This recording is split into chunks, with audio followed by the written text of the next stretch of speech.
Hello, everybody. Please welcome Jesse Metcalfe and Gregory Harrison.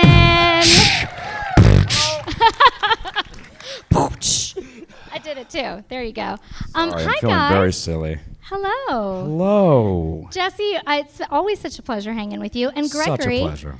this is our first time chatting, so I'm so excited about it. Feeling a little awkward, stuck in the middle of this. Yeah. I mean, he's a legend, right? Should I switch seats with Gregory? No, I like you right here. I like you right here. You're mid-legend at this point.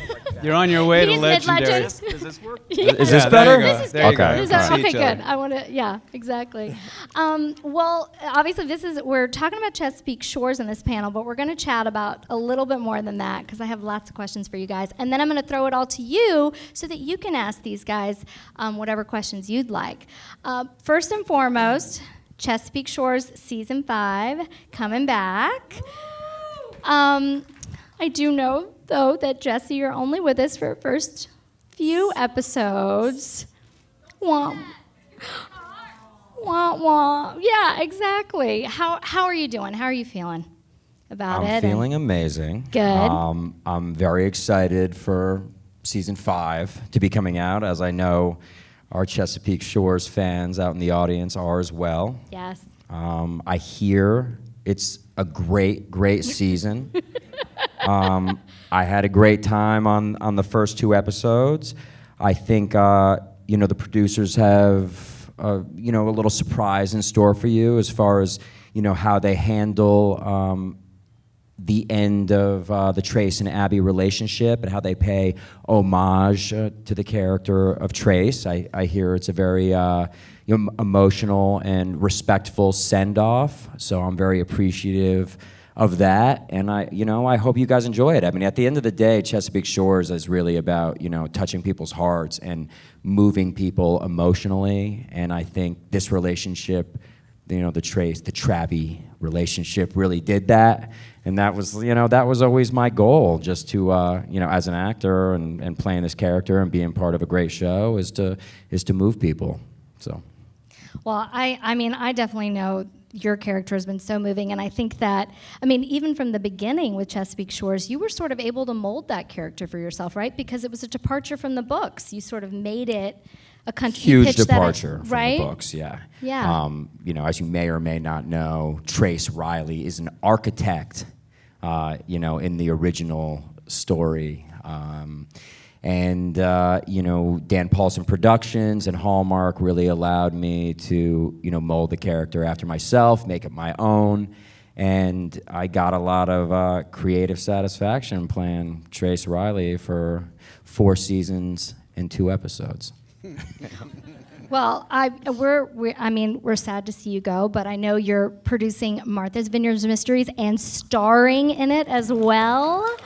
So, are we going to see more of those coming up? I sure hope so. Yes, please. I Me too. really love doing that series. I just feel like, as an executive producer, I'm able to kind of have a certain level of, quality control, and, kind of really craft the whole series and cast actors that I love.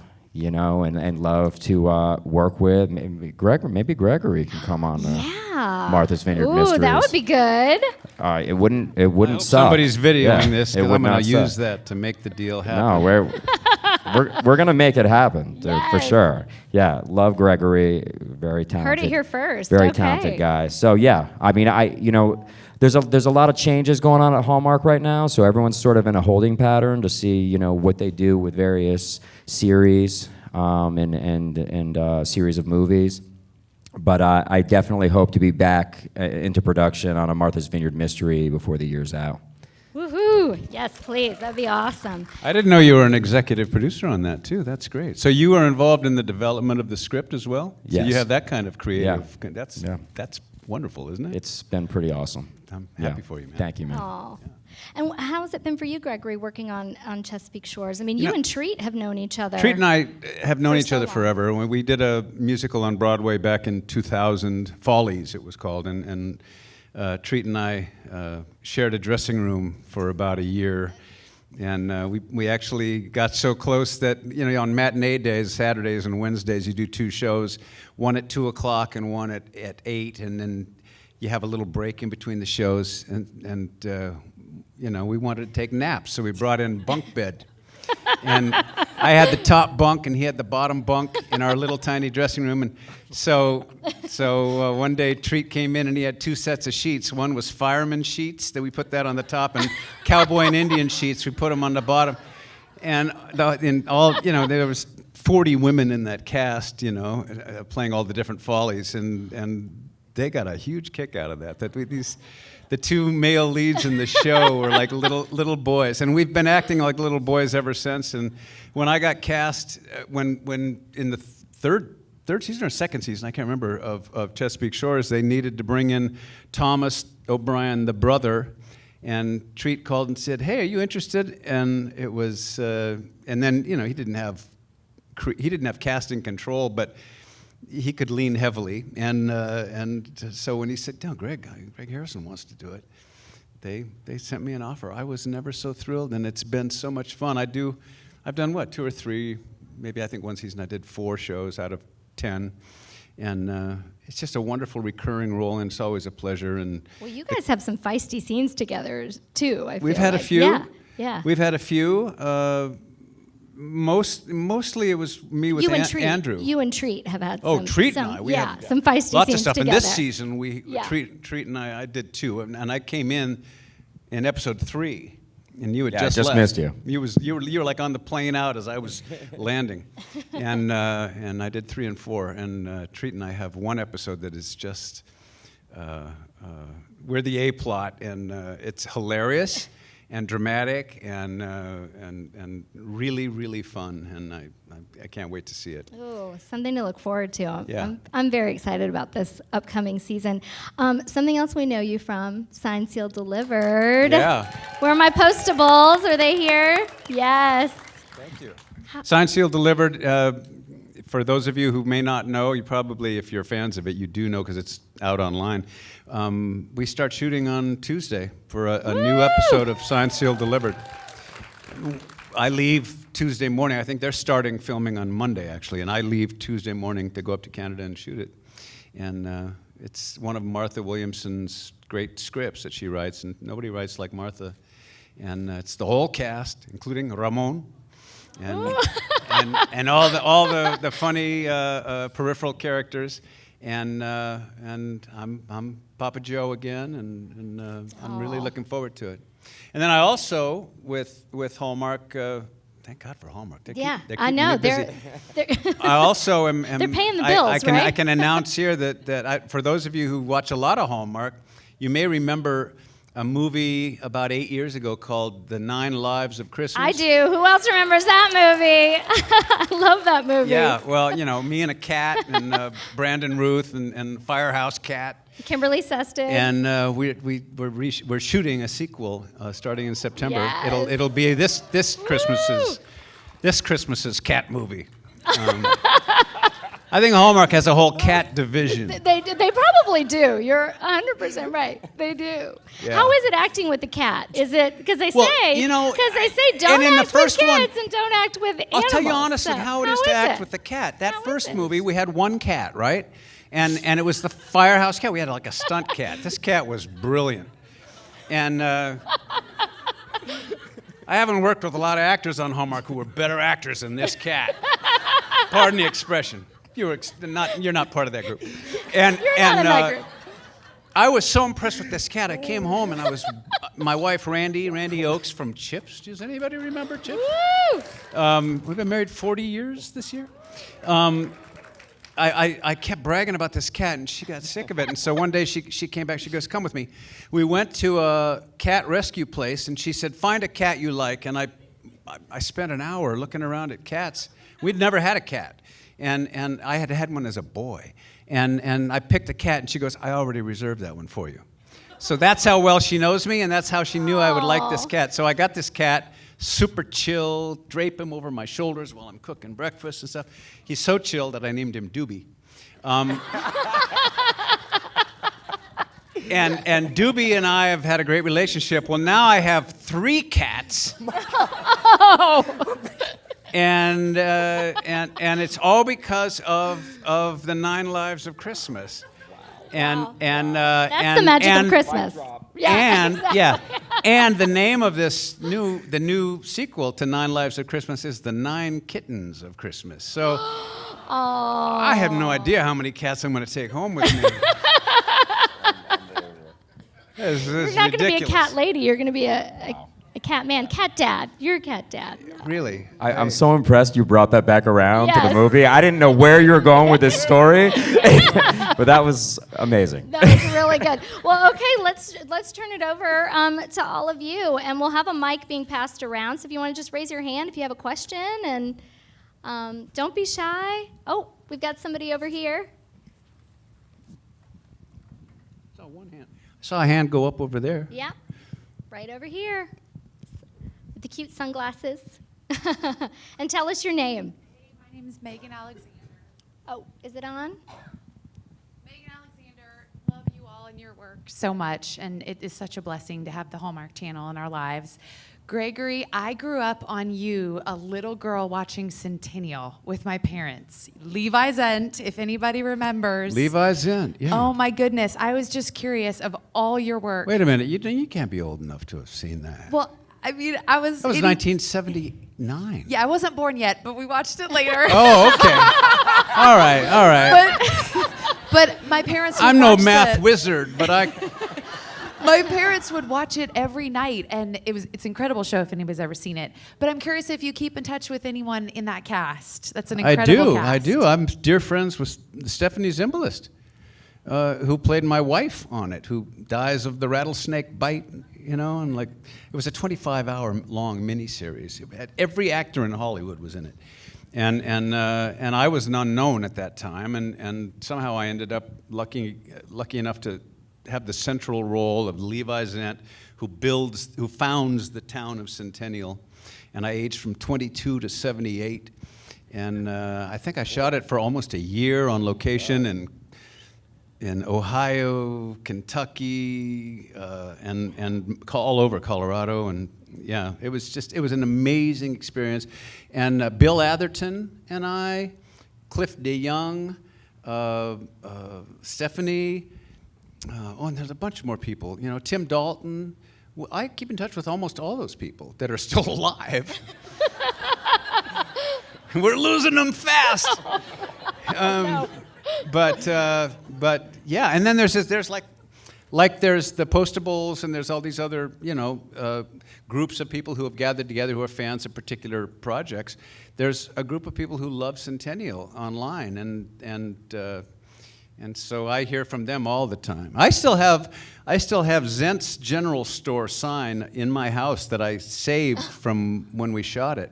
Aww. I mean, probably if I tried to sell that on eBay, some idiot would be willing to pay a lot of money for it. But yeah, I stole it from the set when we were done filming that day. Oh, nice. Anyway, Okay. thank you. I'm glad that you raised that. That was one of my favorite projects ever in my life. Yeah. Aw. One of the great pieces of Americana done for either television or movies about the history of America. James Michener book was Centennial, for those of you who may not know. And it's still, you can get the DVD or something. It's as good as any television you'll ever watch. Do you have a project that has stuck out to you like that one, another one that you've done? I mean, you've done so many things in your career. Thank you. I've done a lot of bad stuff, but occasionally, really, pay the bill stuff, and then occasionally do a heart project that you're really proud of. I've got a couple of those that I thrive on. Whenever I'm doing a bad one, I'm thinking, yeah, but you did, and whatever it was. Yeah, finish that sentence though. What would be that? I've done a lot of theater. I've done a lot of Broadway and musicals and stuff, and I love doing theater. I love a live audience. I don't know if you can tell. I just eat it up. I like including an audience and sort of sensing what the audience wants and needs. And as a theater actor, you really get that, and you don't get it in film so much, In fact, I can remember a scene in Centennial when I'm holding Stephanie Zimbalist's body as she's been bit by the rattlesnake, and I've ridden across the plains. And I jump off my horse and I run up, and she's laying by the fire, and she got bit by the rattlesnake, and I picked her up on my knees, off my knees, and I'm holding her, and I'm weeping, and oh God, and I looked up, and there was a grip who wasn't working at the moment because the cameraman was operating. The grip had set up the lighting, and he was going. He's about 4 feet away from me, just off camera. That's the difference between theater and film. Oh, there we go. Gregory Harrison, everybody. You didn't go all Christian Bale on him? I didn't go. You're in my eye line. No. It was early in my career. I Christian Bale on people now, though. Hi, guys. This is a sincere question. With the Olympics going on with Simone Biles, how she's had to pull herself out because it was just mentally draining on her. Have you guys ever been so mentally drained with everything going on you had to shut down and you did it yourself? Interesting question. Yeah. Got an answer? We're getting deep here. Yeah.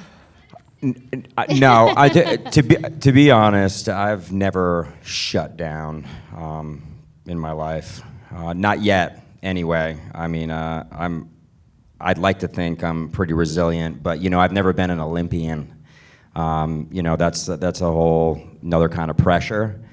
But I followed that story a bit, and I can't really make heads or tails of it, to be quite honest. Because in one interview, she said she just wasn't having fun anymore. Right. I wonder what someone would do if I walked off a movie and said, "Hey, I'm just not having fun anymore."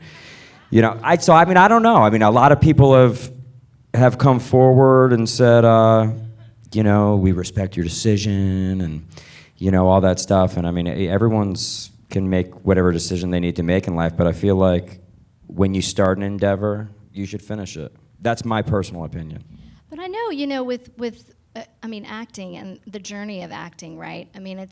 There is so much rejection, and there's so many times that you're told no until you're told yes, right? So how do both of you sort of handle those feelings when that happens? How do you stay resilient? Like, how do you rise from that? Well, the paradox of being an actor is that the challenge is to be the most vulnerable person on earth when the camera is rolling, and be the most invulnerable person on earth when you're auditioning, and trying to get a job and being told no over and over, and especially for the first several years of your attempted career, And it's how do you not get embittered or paranoid about things, and how do you not become overwhelmed by watching yourself because other people are judging you? So how do you not judge yourself while you're performing, and that'll sabotage any performance? There's just so many paradoxes in what we do. Really, the key to acting is probably not acting. It's learning how to be so relaxed in front of people that you're not watching yourself. You're not judging yourself on any level. You're living inside of a storyline, a fake storyline, like a child would with dirt clods, be playing army. Hand grenades, and it's a very complex and yet simple kind of pastime. It's a childish kind of, you're getting paid to be a child and play child games. When it comes to her dilemma with the Olympics, she had the twisties. I was on stage sometimes in theater. Barbra Streisand freaked out and couldn't. She would freeze on stage. There was a period of her career where she would freeze, and she just couldn't do it.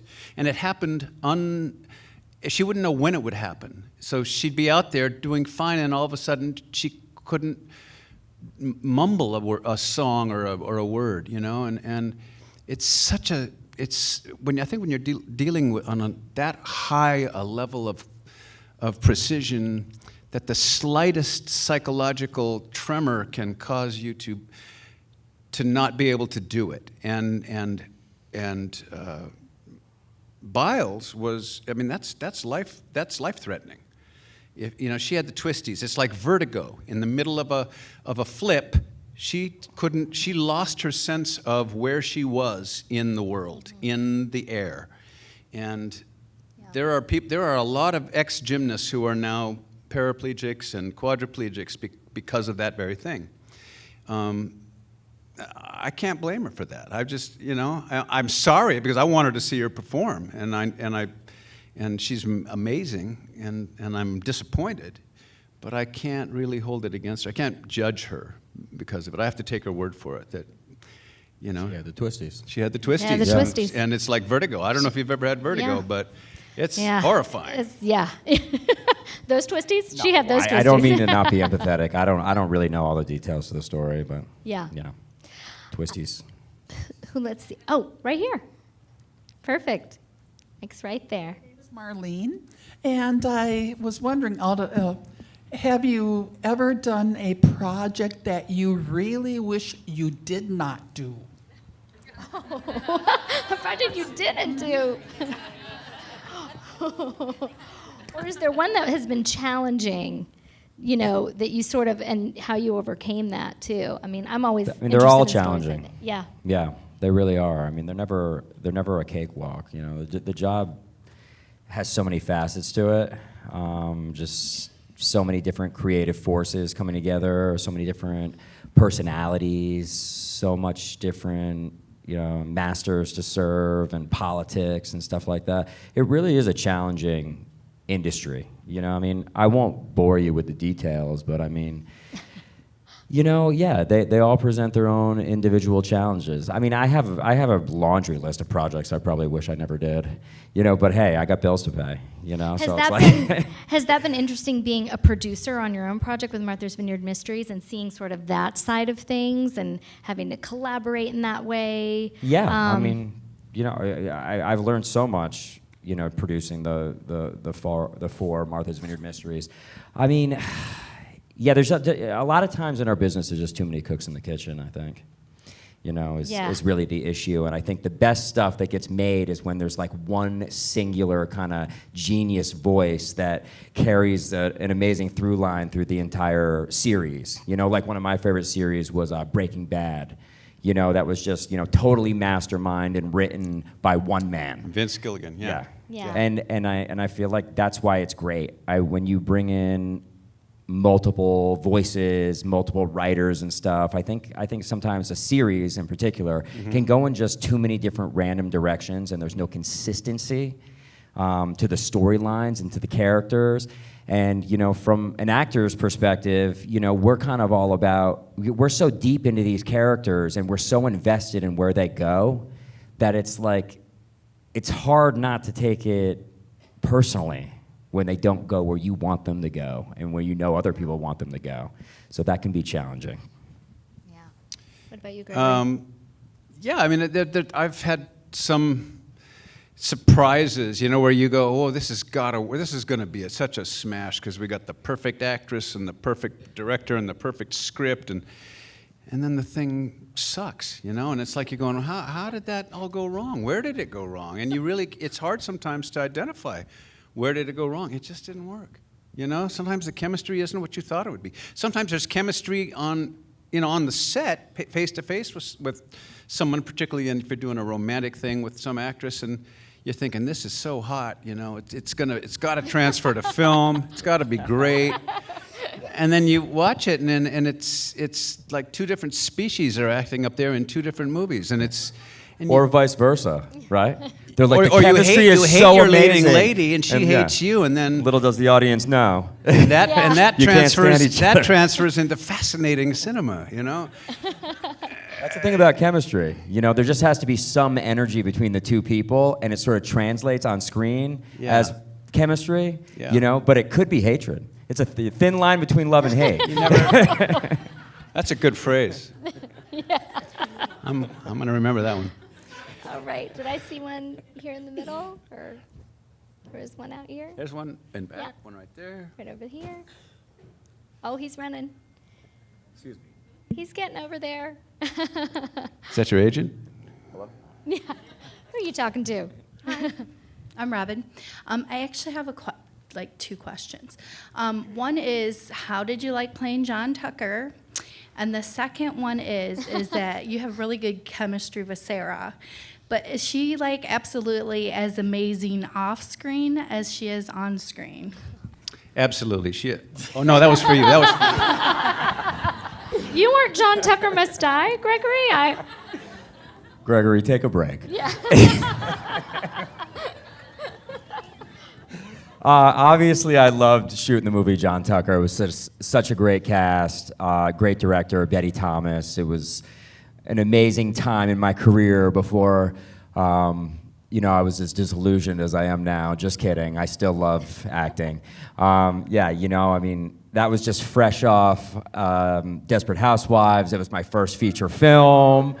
I had a blast, and I'm very proud of that movie, that it sort of stood the test of time, and it still holds up, and people still enjoy it. And as far as Sarah Lind is concerned from the Martha's Vineyard Mysteries, we auditioned 60 different actresses for that role. Sarah didn't even audition. I watched some tape on her, and I just really felt like she could sell playing a doctor.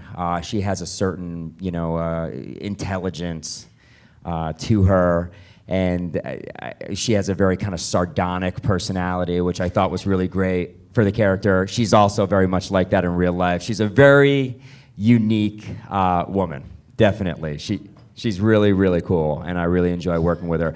And that chemistry is really good. I mean, we have a very, we have like a brother-sister relationship off screen, and we kind of like, pick on each other a little bit, but we have a nice friendship. But I think on screen, when you're working with a really good actor, I mean, actors can create chemistry. It's not really about having the hots for your co-star. This is what we do. And she's a good actor, and I think that's why the chemistry's good.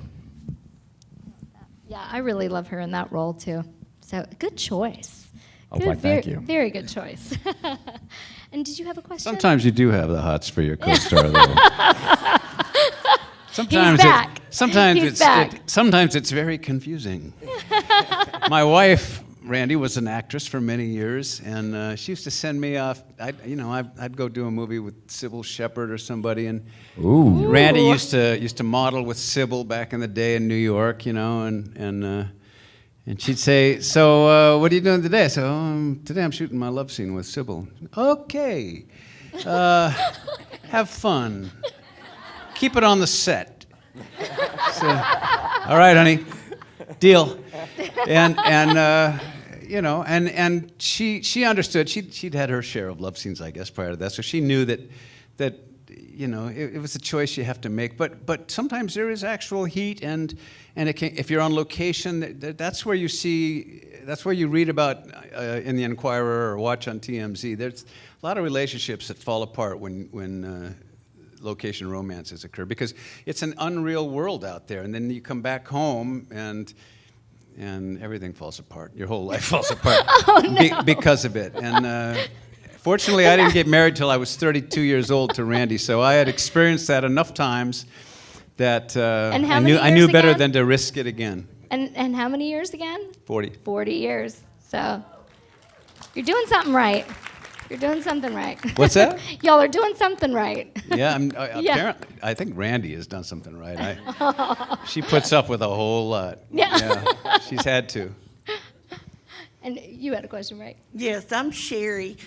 For someone that suffers with brain fog every now and then, I watched Gregory on Trapper John and many years ago. If you can remember Trapper John, your brain can. fog is clearing. And I just had my 73rd birthday. Congrats. My question is, I was in speech and drama when I was in college 50-something years ago, and the biggest problem I had was trying to remember lines in plays. I want to know if they gave you the script like the night before. How do you comprehend all of that enough, like overnight, to do it the next day? You know, I was so terrified with the idea of doing tons and tons of lines. I mean, we do 8 or 10 pages max, you know, on a series. 7-day shoot, 8-day shoot, something like that. 8 or 10 pages if you're in everything in a given shooting day in a normal series. But I've been offered soaps. I never started in soaps. I've sort of had a backwards career. I started in features and worked my way into TV, started doing theater, and now I'm doing soaps. and I'm doing General Hospital for the first time. I'm doing a soap. And you get 30, 40 pages of dialogue a couple of days before it's time to shoot it. And you don't get any rehearsal. And you come in and you just, you know, they say, okay, on this line you're over here, and then on that you're over there. You get, 45 minutes of walking through your 30 or 40 pages, and then an hour and a half later you come up, and in sequence, you shoot them all. You start at 7 a.m., you're done by 9:30 in the morning. And you've done 30 or 40 pages of dialogue. Do you ad-lib any? And I don't know how I didn't know how they did it, but I figured it out now. I've been doing it 6 months, and I've gotten past the terror, and now it's kind of fun. What I realized was that you have to know your relationships to all the people, and that's a lot of homework. Watching a lot of episodes of General Hospital, who are they, who am I to them, who are they to me? And then what is the scene about? What are we trying to say to each other? Each usually you get, in soaps, you get paragraphs to say, not sentences. And so what is the point of that paragraph, and what are the last 3 words? Because the last 3 words are the cue for the next person to speak. So you gotta be accurate on the last 3 words, but you can paraphrase everything else. This ain't Shakespeare. You can paraphrase everything.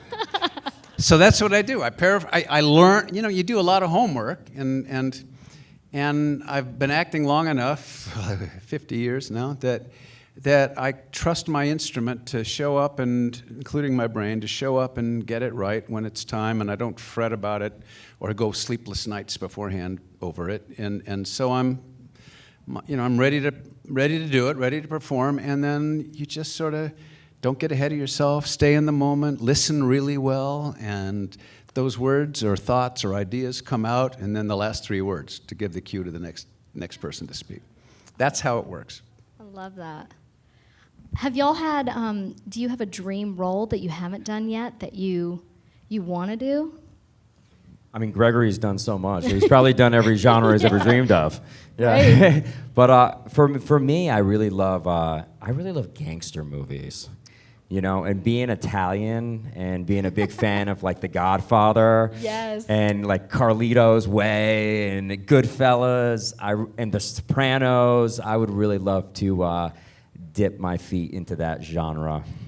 Yes. Yeah. I think that would be a lot of fun. Too bad Travolta did Gotti. You could have done Gotti. I know, right? Yeah. Yeah. Yeah. I actually really liked that performance too. Yeah.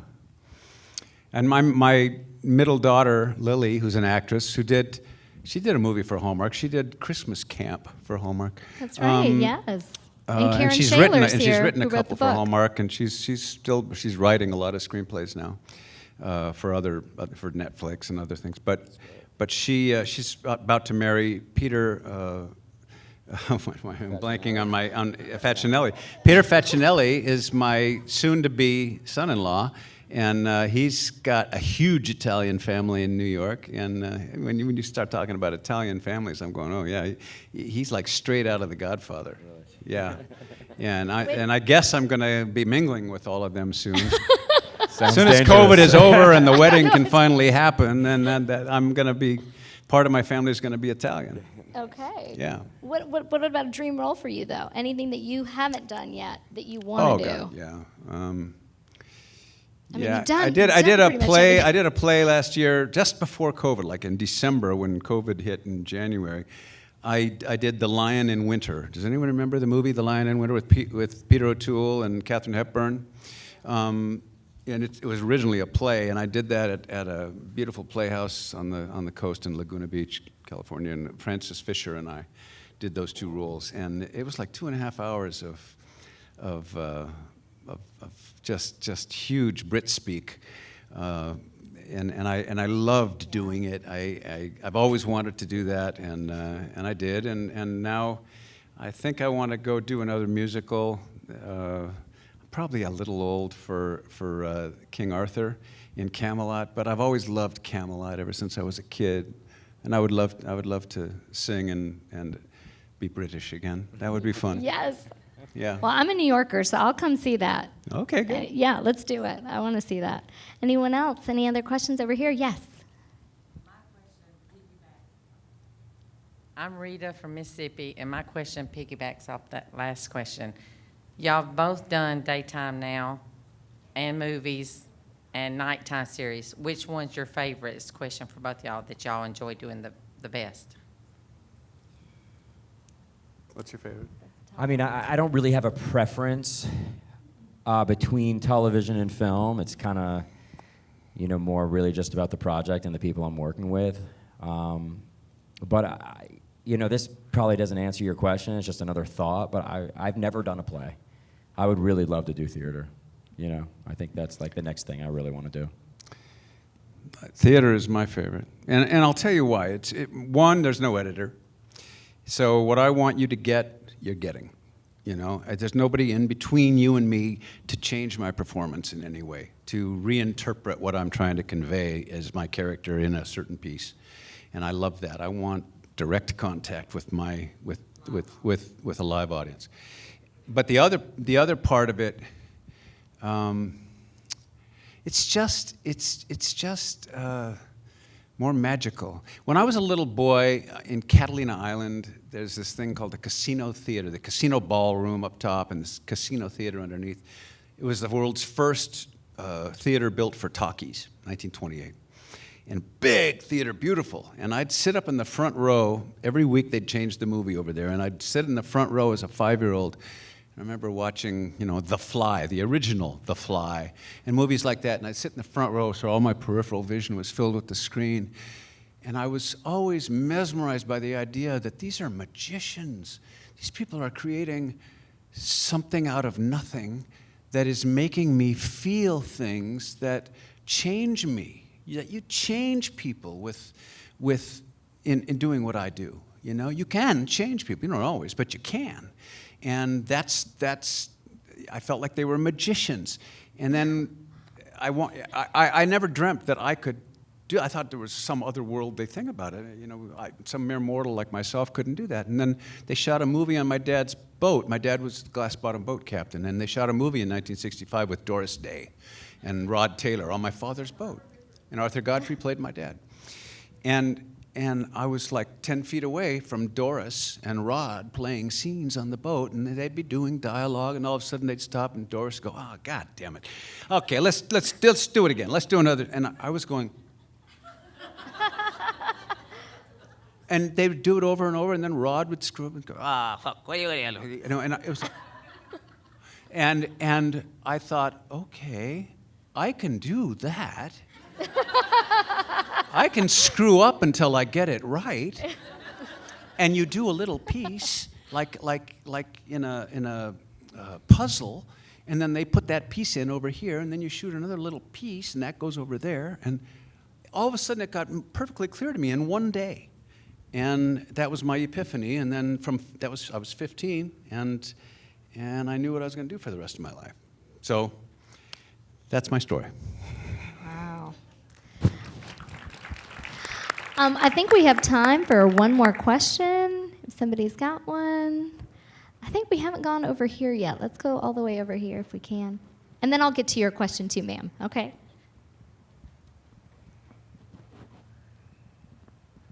For each, if it's okay. I wanted to ask Jesse how it was on his experience with Smallville and also Gregory with the au pair movies. And those were both fun, fun shows and movies. Also, I just. Well, Smallville was my first primetime television opportunity coming off of soaps, coming off of 5 years of being on daytime. So I was pretty excited. I came, with a lot of enthusiasm. I remember Tom Welling wasn't too impressed with me, because I'm like, my character was trying to kill Superman, and I was like, I was going for it, I was like, I want to make my mark on this show. But he was cool, and the experience was awesome. And, someone who was like recently in the press, who like they hadn't seen him for a while, is Jonathan Taylor Thomas. And I ended up, reprising this role of Van McNulty on Smallville, where I was in a insane asylum with Jonathan Taylor Thomas's character. Got to work with him. He was a really cool guy. So I had a great experience on that show. And man, there sure are some diehard Smallville fans. Just watching those DVDs till they wear out, huh? People just love that show. So. Yeah, what was the question? That was interesting. I'm thinking about that. The au pair movies. How was your? Oh, the au pair movies. Yeah. That was really. It was like, it's funny. My career has been funny. I've been around so long, and each generation, I have fans from each generation, and they sort of focus on one particular kind of thing I did in each generation. So I got my Trapper John fans, and I've got my Centennial fans, and my One Tree Hill fans. And Au Pair was like 2000 to 2009. And we did 3 movies, and they were just so successful. And I'm not sure what it was that made them successful. I actually broke it down once. Au Pair was sort of the same story as The Sound of Music, minus the singing. The rich CEO hires a nanny to take care of his children, and then they fall in love. And I don't know what it was that the audience loved about it, but there's a whole generation of 20-year-olds now who grew up on that and really loved it. And that makes me happy, I had a good time doing it. We shot all over Europe. That was when you could. That was the first one was before 2001, before 9/11, and so we were traveling all over, and there wasn't the controls on where you could travel, and it was just so much fun. We were in Budapest and Prague and Paris and. Sounds like a nice job. It was a great job. Gig. It was a great job. That's a good And then one. the second one was over there, and then the third one was about 2009, and we went to Puerto Rico and shot a whole thing in Puerto Rico. It was pretty good gig. I've had a very lucky career. And then I did these other movies that all shot in Australia, and a couple of movies I shot for Showtime that were down in Zimbabwe. Okay, so you've done it. You've done mostly everything, and now you've gone mostly everywhere too, apparently. Yeah, and I'm a surfer. I grew up surfing, so I've traveled all over the world surfing, and I'm just the luckiest guy on the planet, I'll tell you. I really am. Every day I wake up grateful. Every day. That's a good way to be. That's a good place to be. Very nice. Well, I think I promised this lady right here that she would have the last question. My name is Betty Sue, and Jesse, I love your mysteries, but I absolutely love A Country Wedding. It'll be my all-time favorite. And my question is, did you know Autumn Reeser below? The chemistry between the two of you was wonderful. Did you know her before you filmed with her? No, that was the first time I'd ever met or worked with Autumn Reeser. Yeah, Autumn she's such a committed actor. She just brings so much depth to all of her performances. I know that she's a big fan favorite on the network. That like Gregory was talking about, that was just one of those projects where everything sort of fell into place, and there was a little magic, that was created. It wasn't necessarily just about the chemistry, everything sort of came together, and I'm very proud of that movie because, I get this feedback from all of you guys how much you love it. And that's really the movie that started it all for me over at Hallmark. So, thank you for acknowledging me for that. I appreciate it. Well, both of you, thank you so much for taking your time, and we can't wait to see what more is going to happen with the both of you. Can't wait. You've got some projects. More Martha's Vineyard Mysteries, and then Chesapeake Shores is coming back. So thank you guys so much. Thank you, everybody. Thank you. And by the way, this guy, you can go get autographs, selfies with him at 5 o'clock. He's going to be right over at his booth. Let's do and, it. And Gregory, you're going to be around, I think, too. I'll be around. You'll be around. Yeah. Thanks, everybody. Have fun.